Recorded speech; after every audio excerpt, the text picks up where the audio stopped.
speaker will be seen every night this week on our television screens talking about the Age of Decadence and Regency architecture and Regency homes. But Lucy Worsley, who's here tonight, and she's the director of all the royal palaces for English heritage, but here she's going to talk about the home and how we live in it, which was also a subject of a television series of hers. Please welcome Lucy Worsley.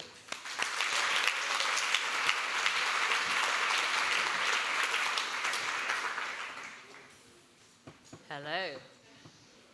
Let me tell you a little bit about my job before I start on the history of your home. I work as chief curator at historic royal palaces. I'm aware that not everybody knows what this is. It is the independent charity that looks after the unoccupied royal palaces of London. We get no money from the royal family or the government, and we deserve your financial support.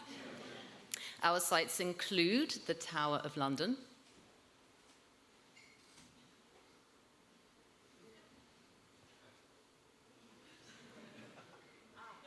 great, thank you, where my fellow curators and I are responsible for, the instruments of torture, and the arms and armour, and the ravens and the battlements. And sometimes people ask me, what goes on late at night after all the visitors have gone home in the jewel house, where the crown jewels are kept? Well, here just for you is a sneaky peek.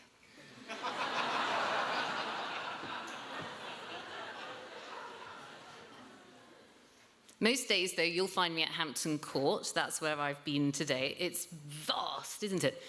My office is here. It's up a spiral staircase of 51 steps, and it's just like Hogwarts at the top. It's the world's best office. And here you get a real impression of the size of Hampton Court. Is anyone going to be brave enough to guess the number of rooms? 180. Any advances on 180? 300? Very well informed. I will reveal the answer now, thank you. It's 1324, so good guess down here in the front left. I must admit that does include cupboards, actually. We have quite a lot of walk-in cupboards. The other palaces in our care include tiny little Kew Palace in Kew Gardens, where George III was mad and his daughters were sexually frustrated. And Fourth is the banqueting house in Whitehall, the last remaining remnant of the great lost palace of Whitehall. Fifth and last, and closed at the moment for building works, is the state apartments at Kensington Palace. We reopen next March with a major representation. Do come and see us then. And as part of the research for the new displays at Kensington, I got into the history of the Georgian court for my last book, lots of royal mistresses in that one. And in fact, I've spent my whole working life in some very grand historic houses and palaces. This is where I started my career 15 years ago, working for English heritage at Bolsover Castle, which is on top of a hill in Derbyshire, and that was the topic of my first book, Cavalier. Now, these are very grand homes, as I've said, but for my most recent project, I've been let off the leash a little bit. I've been out and about. I've been visiting normal people's homes from all levels in society. And I've been looking at some very normal, ordinary, everyday things. Things like forks and tablecloths and cleaning products and underpants. And you might well ask me, isn't this all a bit trivial? Why are you so interested in people's underpants?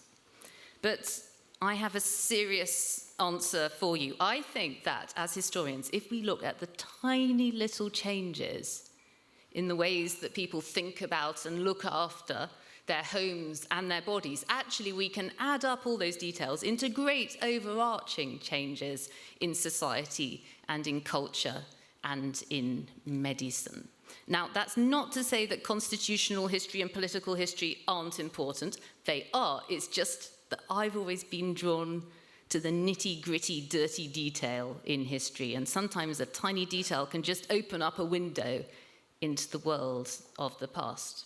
Let me support my argument with a quotation from Henry James. Henry James, a great describer of houses and interiors. And in a portrait of the lady, he has one of his characters say, "I have a great respect for things." We're each of us made up of our house, our furniture, our clothes, our books, our friends. All these things are expressive. So think again, I challenge you. What does your house say about you? Because it says something, whether you like it or not. I can hear you thinking about that. So now, in my final 5 minutes, I want to whisk you through, in 4 slides, the history of each different room in my home. I've invited you here into my own bedroom, and it would have been very rude of you to come in, wouldn't it, without a knock on the door. Bedrooms today are private places, but just think, 100 years ago, people were happy to share their bedrooms, even their beds, with not only family members, but people from work. Think about that. Or even people that they didn't know at all. And there's a lost art, which I would like to describe, if I had the time, which is how to take your position in a communal bed. This is an etiquette that we don't understand anymore. I'll explain. Against the wall, you put your unmarried daughter. Next comes the mum. Next comes the dad. Next comes the son. Next comes any visitor to the household, like a travelling pilgrim or tinker. And you see the idea is to keep the young men away from the young women. We also have a brilliant quotation from the 17th century diarist Abigail Wiley. She said that when she didn't feel like it, in order to prevent her husband coming to her in the night, she didn't say, "I've got a headache." She made the kids sleep in the middle instead. So the story of the bedroom is from public to private. And the same goes for washing. The history of the bathroom is the shortest history of all the rooms in the house. 200 years ago, it didn't even exist. People washed their body parts in tubs, in basins, in corners of their bedroom. And the Tudors and the Stuarts didn't like to immerse their bodies in water at all, because they believed that the body was made up of 4 humours, or liquids. That was their medical understanding. And if you immersed the body in water, water would penetrate, it would throw those humours off balance, and that would be the cause of illness. The history of the living room is a history of consumerism. This room in the house is like a stage where people splash their cash, they buy things in order to perform the very best possible version of themselves, I think. Let me give you one takeaway factoid.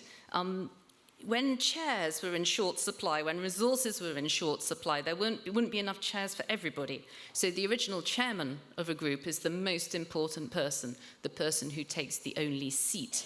And the board, of which chairmen often are in charge of, is the board at the table laid in front of him. And this idea that those sitting down have the best seats survives in our language. Judges sit on benches, and professors take chairs in their subject as well. And the kitchen, the poor old kitchen, this has had a circular story. The cooking fire, the hearth, focus in Latin, was the very, very centre of the medieval home. But then people began to get a bit posh, they got a bit genteel, they didn't want the noise, the smell, the smoke, the servants. Cooking gets sent out in the 17th century to a separate outbuilding, if possible, as far away as they can actually get it from the dining room. But with the collapse of the infrastructure of domestic service in the 20th century, finally it comes back. And inventions like the fitted kitchen and the extractor fan mean that owners return to their kitchens once again. This design, it's an early English fitted kitchen. It's called the English Rose. And its special feature is that it was made out of aluminium that had been stockpiled for the building of Spitfires. Now, what do I think we can learn from the history of the home for the future? Well, I think that when the oil supplies run out, we will be learning those lessons from the low-tech, pre-industrial past. Today, good, modern, sensible, sustainable house design involves things that you think wouldn't exist anymore, things like chimneys, which provide excellent natural ventilation to interiors. Shutters, I think, will return, because they're an excellent means of keeping in the warmth in winter and keeping out the heat in summer, external shutters. Walls are getting thicker, windows are getting smaller once again. And also, today's town planners don't just want a load of houses, they want to try to create a proper community. And what they want actually looks pretty much like a medieval town. Everybody walks everywhere. They get their food, their fresh local seasonal food at the farmer's market. And importantly, rich and poor are all kind of mixed up together. In medieval society, you couldn't get away from the fact that other people had different levels of wealth from you. Today, I think we can trundle along in our own little groove, being completely unaware of the different experiences of different parts of society. Now, I was talking about cataclysm and the end of the oil and destruction, but don't worry.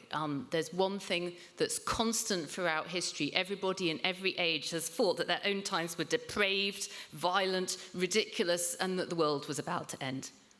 Well, it hasn't ended yet, and we can still agree with Dr. Johnson, I think, that to be happy at home is the ultimate result of all our ambition. Thank you.